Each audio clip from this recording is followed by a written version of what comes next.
Hello students, twelfth biology के online classes में आपका स्वागत है। पिछली बार अपने आमाशय की ओत की हो चुकी थी। आज पढ़ेंगे बड़ी आंत की। तीसरा है अपने बड़ी आंत की होती है, छोटी आंत की। छोटी आंत की ओत की हिस्टोलॉजी ऑफ स्मॉल इंटेस्टाइन। देखते हैं क्या है। डायग्राम में मैं आपको व्हाट्सएप के जरिए सेंड कर दूंगा, बनाया नहीं है, जगह नहीं है, इस वजह से। देखते हैं क्या है क्या नहीं है। पहली बात तो जो छोटी आंत होती है, आड़ नाल के चार स्तर होते हैं। पहला है सिरोसा, दूसरा है पेशी स्तर, तीसरा है सब म्यूकोसा और चौथा है म्यूकोसा। वही सिरोसा तो किसका बना होता है? पेरिटोनियम का। पेरिटोनियम उपकला का बना होता है। पेशी स्तर दो ही है, दो स्तर होते हैं पेशियों में, दो। पहला बाहर तो अनुदैर्ध्य और अंदर की तरफ क्या है? विवर्तुल पेशी। फिर आता है अपना तीसरा सब म्यूकोसा। सब म्यूकोसा के अंदर देख लेते हैं क्या है क्या नहीं है। सब कुछ वही है, वही ढीले से जो तक का बना होता है। इसमें रक्तवाहिनियां, लसिका वाहिनियां, तंत्रिका तंतु पाए जाते हैं। पर एक जरूर है कि जो ग्रहणी होती है, ग्रहणी की जो सब म्यूकोसा होती है, उसके अंदर क्या पाया जाता है? ब्रूनर की ग्रंथियां पाई जाती है। ठीक है। और ये क्या करती है? नॉन एंजाइमेटिक, आत्रीय रस का नॉन एंजाइमेटिक क्षारीय, क्षारीय का क्षारीय जो माध्यम होता है ना, नॉन एंजाइमेटिक जो आत्रीय रस होता है, पढ़ेंगे जब पाचन पढ़ेंगे, आत्रीय रस का नॉन एंजाइमेटिक भाग बनाने का कार्य करती है, श्रवण का कार्य करती है। फिर आता है अपने पास म्यूकोसा, इंपोर्टेंट पोर्शन म्यूकोसा। तो म्यूकोसा देखो क्या है, इंपोर्टेंट है इसे। ये क्या होता है? भी सबसे भीतरी स्तर है, जो क्या होता है? एक कोश की होता है। क्या होता है? एक कोश की होता है। और क्या होता है? वही एक स्तर, ये स्तंभाकार उपकला उत्तक का बना होता है। फिर आता है अपने पास कि इसके अंदर क्या होता है? फोल्ड पाए जाते हैं। सब म्यूकोसा के अंदर के देखो क्या होते हैं? फोल्ड बनाएंगे इस तरह से। ये सब म्यूकोसा के अंदर फोल्ड होते हैं जो 8 सेंटीमीटर के होते हैं हाथ के अंदर। क्या कहलाते हैं ये? केकरिंग, केकर रिंग के बलन कहलाते हैं। ठीक है। 8 mm के होते हैं, सॉरी 8 मिलीमीटर के। जबकि 1 मीटर के जो म्यूकोसा के अंदर वो भार होते हैं उंगली नुमा, क्या कहलाते हैं? वो कहलाते हैं रसांकुर या विलाय। ठीक है। फिर विलाय पर भी क्या पाए जाते हैं? छोटे छोटे 1 माइक्रोमीटर के। एक रसांकुर पर 1000 क्या पाए जाते हैं? सुषमांकुर पाए जाते हैं। ठीक है। और तीनों ही ये वलन, रसांकुर और सुषमांकुर ये क्या करते हैं? एक तो अवशोषण क्षेत्र और पाचन क्षेत्र को बढ़ाने का कार्य करते हैं। ठीक है। फिर आता है अपने इसके बाद वलन। इनमें क्या होती है? फोल्ड होती है। जहां पर क्या होती है? लीबर कुंड की गर्तिकाएं पाई जाती है, लीबर कुंड ग्रंथियां पाई जाती है। इसमें क्या होती है? 3 प्रकार की कोशिकाएं होती है। श्लेष्मा कोशिका, ग्लोबलेट सेल बोलते हैं, कलश कोशिकाएं जो श्लेष्मा स्रावित करती है, आंतरिक कोशिकाएं जो अपना ये तरल होता है आंतर रस का, जो विद्युत अपघट्य वाला जल भरा रहता है जिसमें एंजाइम पाई जाएंगे, वो स्रावित करेगी। और आती है अपने पास एक होती है पेनेट कोशिका, जो क्या करती है? लाइसोजाइम एंजाइम स्रावित करती है, जो जीवाणुओं को मारने का कार्य करता है। फिर आता है अपने पास कि जो शुद्रांश की जो सब म्यूकोसा होती है, उसमें क्या होते हैं? जो मैंने कहा था लसिका होती है, लसिका गांठें पाई जाती है, उसको बोलते हैं पेनेथ, सॉरी पियर पेचेस बोलते हैं। जो क्या करती है? प्रतिरक्षा तंत्र को बढ़ाने का कार्य करती है। टाइफाइड होता है ना, टाइफाइड, उसके अंदर इसी में इन्फेक्शन हो जाता है, आंतों में छेद हो जाता है। चलो, ये तो था थोड़ा डिस्क्रिप्शन। अब आगे पढ़ते हैं मेन। छोटी आंत की होती थी तो क्या होते हैं भी? छोटी आंत, छोटी आंत के, छोटी आंत, छोटी आंत की भित्ति के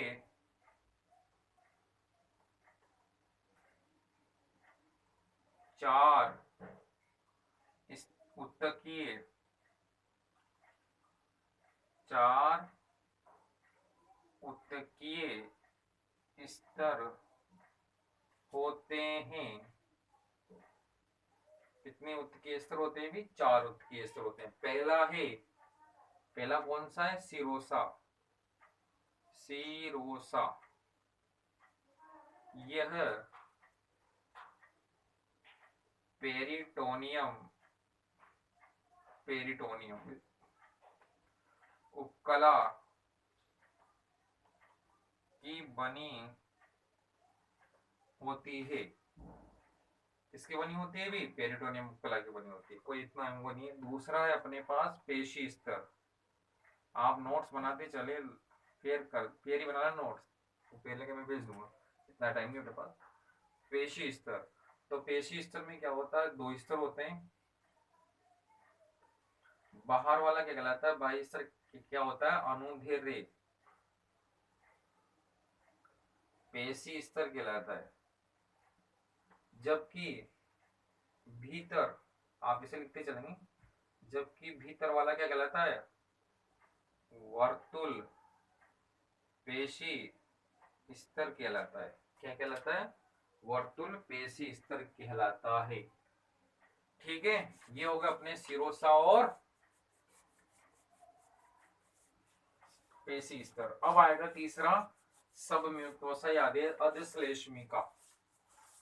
ठीक है, तीसरा स्तर है अपने पास सब म्यूकोसा। तो मैंने अभी बताया था कि सब म्यूकोसा स्तर में वही होता है, यह ढीले संयोजी ऊतक का, ढीले संयोजी ऊतक की बनी होती है, ऊतक की बनी होती है, जिसमें क्या पाए जाते हैं भी? रक्त वाहिनियां,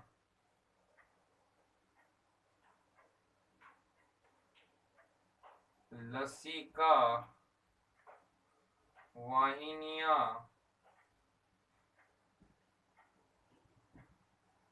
व तंत्रिका तंतु पाए जाते हैं। अब इंपॉर्टेंट चीज है, मैंने कहा था कि जो ग्रहणी होती है, ग्रहणी में क्या होती है? ब्रोनर्स की ग्रंथियां पाई जाती है, जो क्या करती है? Non enzymatic. ठीक है, लिखते हैं ग्रहणी, ग्रहणी के सब म्यूकोसा, ग्रहणी के सब म्यूकोसा स्तर में ब्रूनर, ब्रूनर की ग्रंथियां, ब्रूनर की ग्रंथियां पाई जाती है। ग्रहणी में जो है ना, ग्रहणी में पाई जाती है, ग्रहणी के सब म्यूकोसा पाई जाती है, क्योंकि आपके क्या है? छोटी आंत है ना, तो तीनों ही ग्रहणी, छोटी आंत के तीन भाग थे, ग्रहणी, मध्यांत और क्षुद्रांत, है ना, ये आदमी। तो ब्रूनर की ग्रंथियां पाई जाती है। यह ग्रंथियां, यह ग्रंथियां आत्रीय रस, ये ग्रंथियां आत्रीय रस के, आत्रीय रस के नॉन एंजाइमेटिक, मतलब जिसमें एंजाइम नहीं होता, नॉन एंजाइमेटिक, नॉन एंजाइमेटिक क्षारीय, नॉन एंजाइमेटिक क्षारीय स्त्रवण का निर्माण करती है। कोई दिक्कत है? नहीं। तो ये सब म्यूकोसा या ढीले से ऊतक की बनी होती है, जिसमें रक्त वाहिनियां, लसिका वाहिनियां, तंत्रिका तंतु पाए जाते हैं। ग्रहणी में सब म्यूकोसा स्तर होता है, सब म्यूकोसा स्तर ब्रूनर ग्रंथि केवल ग्रहणी में, ध्यान रखना, किस केवल और केवल किसमें पाया जाता है? ग्रहणी में। ठीक है, ब्रूनर ग्रंथियां पाई जाती है, कोशिका होती है, ये ग्रंथियां आते हैं रस के नॉन एंजाइमेटिक क्षारीय द्रव का स्त्रवण करती है। अब अपने पास आता है चौथा, वेरी इंपॉर्टेंट पोर्शन है अपना। ठीक है, मैंने क्या कहा था इसमें? देखो, दो प्रकार के फोल्ड पाए जाते हैं। ठीक है, दो प्रकार के फोल्ड पाए जाते हैं, बताऊंगा अभी। चौथा है अपना पास म्यूकोसा, दो प्रकार के, एक तो सब म्यूकोसा में ही होता है, दूसरा म्यूकोसा, ये तो ना सब म्यूकोसा में पाया जाता है। ये कौन सा होता है? ये तो था म्यूकोसा और ये सब म्यूकोसा। तो सब म्यूकोसा में क्या होते हैं, 8 mm के वलन पाए जाते हैं। ठीक है, छोटे लंबे वलन है, ये कहलाते हैं केकर रिंग के वलन कहलाते हैं 8 mm के। जबकि ऊपर की ओर 1 mm के जो सब ये म्यूकोसम पाए जाते हैं, क्या कहलाते हैं ये कहलाते हैं रसांकुर या माइक्रोविलाई। क्या कहलाते हैं ये, रसांकुर या माइक्रोविलाई कहलाते हैं। तो रसांकुर कहलाते हैं या विलाई कहलाते हैं, पर इन पर भी क्या होते हैं, छोटे छोटे 1 माइक्रोमीटर के, ठीक है ना, क्या पाए जाते हैं, 1000 एक रसांकुर पर लगभग 1000 माइक्रोविलाई पाए जाते हैं सूक्ष्मांकुर। और तीनों ही क्या करते हैं, ये पाचन और अवशोषण क्षेत्रफल को बढ़ाने का कार्य करते हैं। ठीक है, चलो देखते हैं, कोई दिक्कत है नहीं है। पहली बात तो जो म्यूकोसा होता है, यह सबसे भीतरी स्तर है जो एक स्तरीय ये कोशिकीय कौन सा स्तंभाकार या सरल स्तंभाकार उपकला का बना होता है। अब इंपॉर्टेंट है, यहां से ध्यान रखना, मैंने कहा था छोटी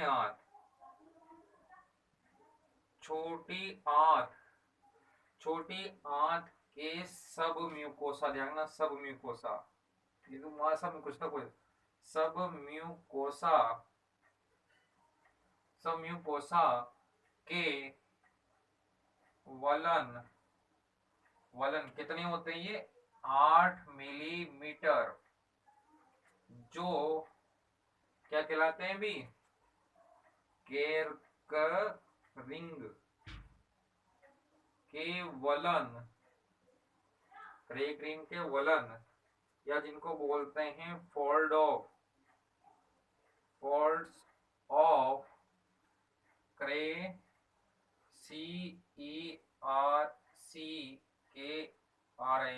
क्रैकरिंग कहलाते हैं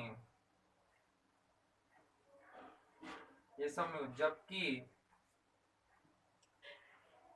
जबकि म्यूकोसा के वलन जो कितने 1 mm, म्यूकोसा के वलन जो उंगली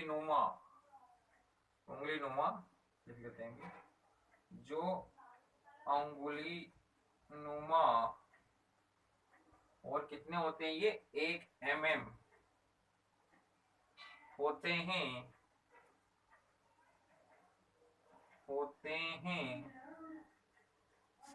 इनको क्या बोलते हैं, रसांकुर, अंग्रेजी में कहते हैं विलाई, रसांकुर कहलाते हैं।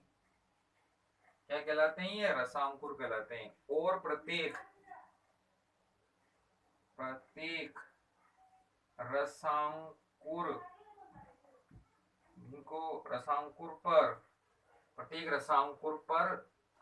प्रत्येक रसांकुर की उपकला पर, इस तरह से रसांकुर की उपकला पर 1 माइक्रोमीटर लंबे, लगभग कितने 1000, प्रत्येक रसांकुर की उपकला पर 1 माइक्रोमीटर लंबे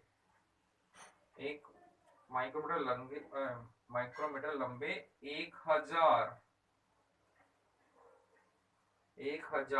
क्या पाए जाते हैं भी, 1000 सूक्ष्मांकुर, जिनको बोलते हैं माइक्रोविलाई, पाए जाते हैं। क्या पाए जाते हैं भी, सूक्ष्मांकुर पाए जाते हैं, कोई दिन, ठीक है। और इनको बोलते हैं बॉर्डर्स ऑफ ब्रुश बोलते हैं, मिटा दे, ठीक है।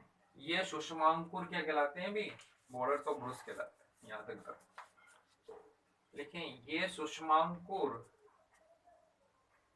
ये सूक्ष्मांकुर माइक्रोविलाई क्या कहलाते हैं भी? ब्रूस बॉर्डर, जैसे ब्रूस होता है ना, उस तरह से Bruce Bruce border, Bruce border का निर्माण करते हैं। जिस एरिया को होना तो से कहते हैं ब्रूस बॉर्डर का निर्माण करते हैं। कोई दिक्कत है? नहीं है। ये तो हो गए अपने कैकरिंग के वलन, ठीक है, 8 mm वाले होते हैं और सब म्यूकोसा में होते हैं। फिर जबकि जो म्यूकोसा के जो वलन होते हैं वो क्या होते हैं भी उंगलीनुमा होते हैं, ये 1 mm के होते हैं, केवल रसांकुर। फिर रसांकुर पर भी प्रत्येक रसांकुर पर 1 माइक्रोमीटर का क्या पाया जाता है, 1000 सूक्ष्मांकुर पाए जाते हैं, जिनको ब्रूस बॉर्डर कहा जाता है। अब आता है, मैंने कहा था कि तीनों ही क्या करते हैं भी, तीनों ही वलन और रसांकुर और सूक्ष्मांकुर ये क्या करते हैं, पाचन अवशोषण क्षेत्र बढ़ाने का कार्य करते हैं। तो देखते हैं, वलन इंपॉर्टेंट है, वलन, सूक्ष्मांकुर और रसांकुर तीनों ही आंत की पाचन व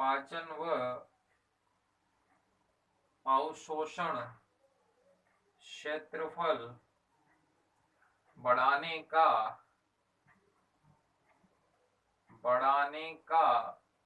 कार्य करते हैं, ठीक है। फिर आता है प्रत्येक रसांकुर में स्तम्य है ना, सॉरी स्तन्य केशिकाएं, जिनको अपन बोलते हैं लैक्टियल, जब आप सरस देखेंगे लैक्टियल वेसल कोमा लसिका केशिकाएं।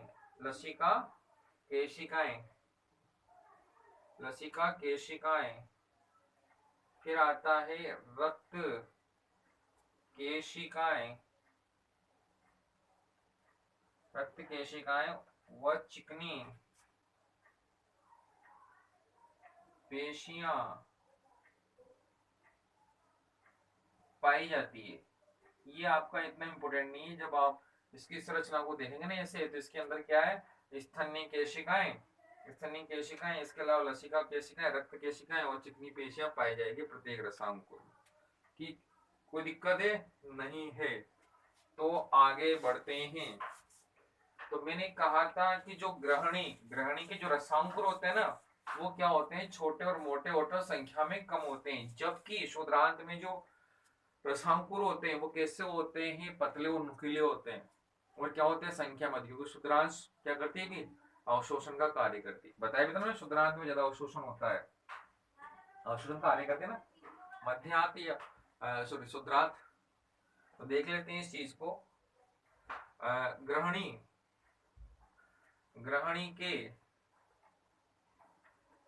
के रसांकुर क्या है, ग्रहणी के रसांकुर छोटे व मोटे, जबकि ग्रहणी के संख्या में कम होते हैं। ध्यान में लिखते जाओ ना, जैसे लिखते जाना, सुनते रहना, क्योंकि हो सकता है कोई शब्द समझ में नहीं आए। संख्या में कम होते हैं, जबकि शूद्रांत के रसांकुर लंबे, नुकीले व संख्या में अधिक होते हैं। क्या होते हैं भी, संख्या में अधिक होते हैं। जानना कि जो ग्रहणी के रसांकुर होते हैं वो कैसे होते हैं भी, छोटे और मोटे होते हैं, संख्या में कम होते हैं। जबकि मध्यांतर के क्या होते हैं, लंबे और नुकीले होते हैं, संख्या में अधिक होते हैं। और मैंने कहा था जो शूद्रांत की जो श्लेष्मा होती है उसमें क्या लसीली गांठें पाई जाती है जिसको अपन कहते हैं पियर पेचेस, और ये क्या कहलाते हैं, आंतरिक टॉन्सिल भी कहलाते हैं, और प्रतिरक्षा का कार्य करती है। कोई दिक्कत है नहीं है। तो देखते हैं शूद्रांत, चेंज कर देता हूं, शूद्रांत की म्यूकोसा, शूद्रांत की म्यूकोसा, म्यूकोसा में पाई जाने वाली लसिका, शूद्रांत की म्यूकोसा में क्या होती है, शूद्रांत की श्लेष्मा में पाई जाने वाली, शूद्रांत की म्यूकोसा में पाई जाने वाली लसिका गांठें होती है, गांठें बना लेती है, जिन्हें इंपॉर्टेंट है, जिन्हें पियर्स पेचेस, पियर्स प्रतिरक्षा कार्य करते, टॉन्सल वगैरह होते हैं ना हमारे, पियर पेचेस, पियर पेचेस कहते हैं, क्या कहते हैं भी, पियर पेचेस कहते हैं। यह आंतरीय टॉन्सिल, यह आंतरीय टॉन्सिल भी कहलाती है, कहलाती है, और ये क्या करती है, प्रतिरक्षा का कार्य करती है, यह प्रतिरक्षा प्रदान करती है, जैसे टॉन्सिल प्रदान करती है, प्रतिरक्षा प्रदान करती है। टाइफाइड के टाइम इनमें इन्फेक्शन होता है और वो छेद हो जाते हैं, खराब हो जाते हैं, गोलाकार हो जाते हैं, इनकी आकृति बदल जाती है। तो शूद्रांत की म्यूकोसा के अंदर जो गांठें पाई जाती है, लसिका गांठें, उनको पियर पेचेस कहते हैं। क्या कहते हैं, पियर पेचेस, पियर पेचेस कहते हैं। और ये क्या कहलाते हैं, आंतरिक टॉन्सिल भी कहलाते हैं, प्रतिरक्षा प्रदान करती है। कोई दिक्कत है? अब मैं क्या हूँ, जो आंत्र वलित होकर क्या होती है, नलिकाकार आंत्र ग्रंथियां बनाती है, बताया था ना, इन्हें क्या कहते हैं, लेबर कोन की गर्तिकाएं या लेबर कोन की दरारें कहते हैं। ये इस तरह से दरारें यहाँ पर पाई जाती है। संरचना देखो अपने आप समझ में आ जाएगा। तो देखते हैं क्या है, आंत्र, आंत्र वलित, वलित होकर, आंत्र वलित होकर नलिकाकार, वलित होकर नलिकाकार, नलिकाकार, नलिकाकार आंत्र, आंत्र ग्रंथियां, आंत्र ग्रंथियां बनाती है, जिन्हें, जिन्हें लेबर कोन, शब्दों पर ध्यान देना, जिन्हें लेबर कोन की गर्तिकाएं, गर्तिकाएं या एक और इसका नाम है दरार भी कहते हैं, गर्तिकाएं या दरार, बहुत सी जगह आपको दरार मिलेगा। लेबर कोन की गर्तिकाएं या दरार कहते हैं। और मैंने कहा था इसमें 3 प्रकार की कोशिकाएं पाई जाती है, कलश कोशिकाएं या ग्लोबलेट सेल, दूसरा था अपना आंतरिक कोशिकाएं, और तीसरा था पेनेथ कोशिकाएं। कोई दिक्कत है नहीं है। तो चलो आगे बढ़ते हैं। तो इनमें क्या होता है, इन गर्तिकाओं में, इन गर्तिकाओं, गड्ढे होते हैं इस तरह से, इन गर्तिकाओं, इन गर्तिकाओं में, इन गर्तिकाओं में कलश, इन गर्तिकाओं में कलश कोशिका, कलश कोशिका, इसको क्या बोलते हैं, ग्लोबलेट सेल, ग्लोबलेट सेल पढ़ाया था मैंने, पढ़ाया था ना जब वहां पढ़ाया था ग्रंथियां, ग्लोबलेट सेल और एक कोश की होती है। और क्या पाई जाती है, आंतरीय कोशिका, आंतरीय कोशिका व पेनेथ सेल, पेनेथ कोशिका, पेनेथ कोशिकाएं, पेनेथ कोशिकाएं पाई जाती है। कोई दिक्कत है नहीं है ना, तीनों ध्यान ना, याद ना, कलश कोशिका पहली है, कलश कोशिका, दूसरी है आंतरीय कोशिका और तीसरी है पेनित कोशिका। ध्यान रखना, ये पेनित कोशिका में बहुत जगह अपवाद मिलेगा, गलत भी बता देते हैं, ध्यान रखना दोनों में बहुत जगह अलग अलग मिलेगा, क्योंकि कौन सी बुक क्या बताती है, यहाँ तक कि संधि वगैरह जो पास बुक में भी गलतियां हैं काफी, ध्यान रखना भी बहुत सारे। तो ध्यान नोट से पढ़ना ही है और बुक पढ़ना, ठीक है, और कोई चीज मत पढ़ना वरना गड़बड़े बहुत सौ में, और बहुत से नोट से मत पढ़ना बाहर के, जो मेरे नोट से वही पढ़ना। अब मैंने कहा था कलश कोशिकाएं श्लेष्मा स्रावित करती है, आंतरिक कोशिकाएं मैंने कहा था जो आंतरिक रस होगा उसका क्या होता है, जो जल जल और जो जल अपघटित जो वेद अपघट्य होते हैं उसका निर्माण करती है। वेद अपघट्य जानते हो ना, तो केमिस्ट्री में पढ़ा होगा, वेद अपघट्य जो आयन में टूट जाते हैं। और पेनित कोशिका क्या स्रावित करती है, लाइसोजाइम, ध्यान ना, लाइसोजाइम जो जीवाणुओं को मारने का कार्य करेगी। ठीक है, तो देखते हैं यहाँ पर क्या है, कलश कोशिका। अब देखते हैं कलश कोशिका, कलश कोशिका ये क्या कार्य करती है, भी श्लेष्मा स्त्रावित करती है, श्लेष्मा स्त्रावित, श्लेष्मा स्त्रावित करती है, क्या करती है, श्लेष्मा स्त्रावित करती है। दूसरी है अपनी आंतरीय कोशिका, और मैंने कहा आंतरिक कोशिका अपना आंतरिक रस से क्या बनाती है भी, ये क्या करती है, बड़ी मात्रा में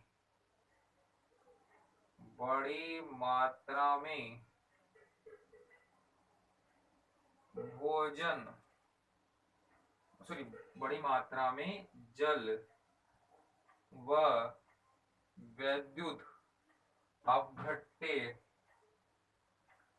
अपघट्य का स्त्राव